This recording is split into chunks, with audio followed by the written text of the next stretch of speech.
সরাসরি যারা কারখানা থেকে প্রোডাক্ট নিয়ে বিজনেস শুরু করতে চাচ্ছে, আজকের ভিডিওটা আমাদের আপনাদের জন্য। আমরা কিন্তু সরাসরি কারখানা থেকে এত প্রোডাক্ট দিয়ে আপনাদেরকে একদমই রিজনেবল প্রাইসে। আমাদের বাটিকের গ্যালারিটা বলে দেখেন, এই গ্যালারিতে শুধু বাটিকের কালেকশন রয়েছে, অসংখ্য কালেকশন পেয়ে যাবেন আপনাদের বাটিকের গ্যালারিতে। আর যারা নাকি নতুন বিজনেস শুরু করছেন, আমি বলবো অবশ্যই আপনারা বাটিকের হোক বা যে কোনো সরাসরি কারখানা থেকে প্রোডাক্ট নিয়ে বিজনেস শুরু করবেন। কারখানা থেকে প্রোডাক্ট নিয়ে বিজনেস শুরু করলে কিন্তু আপনি বিজনেসে লাভ করতে পারবেন। তাছাড়া কিন্তু আপনার বিজনেসে লাভ হতে অনেক দেরি হয়ে যাবে।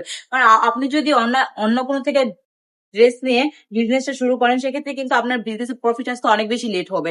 আর আপনি যদি সরাসরি কারখানা থেকে এই সুন্দর সুন্দর ড্রেস গুলো নিয়ে বিজনেসটা শুরু করে দেন, এই সুন্দর সুন্দর ড্রেস গুলো কিন্তু একমাত্র সরাসরি কারখানা থেকে যারা দেয়, তারাই একমাত্র রিজনেবল প্রাইসের মধ্যে দিতে পারে। তো ওই সুন্দর সুন্দর ড্রেস গুলো নিতে হলে কি করতে হবে, দ্রুত ইনবক্স করে ফেলতে হবে আমাদের প্র্যাকটিসে দেওয়া নাম্বারে, নাম ঠিকানা ফোন নাম্বারটা দিয়ে শুধু অর্ডারটা কনফার্ম করে ফেলবেন। আমরা পৌঁছে দিব আপনার ঠিকানায়। তাহলে দেরি কেন, এখন অর্ডারটা কনফার্ম করে ফেলবেন। আর যারা নাকি আমাদের শোরুমটা ভিজিট করতে চাচ্ছেন, তাদের জন্য বলবো আমাদের শোরুমের ঠিকানা হচ্ছে পান্টি বাজার, ২৮০০ নারায়ণগঞ্জ, IFIC ব্যাংকের ৩য় তলা। সবাই সুস্থ থাকবেন, ভালো থাকবেন, বাইকের সঙ্গে থাকবেন। আল্লাহ।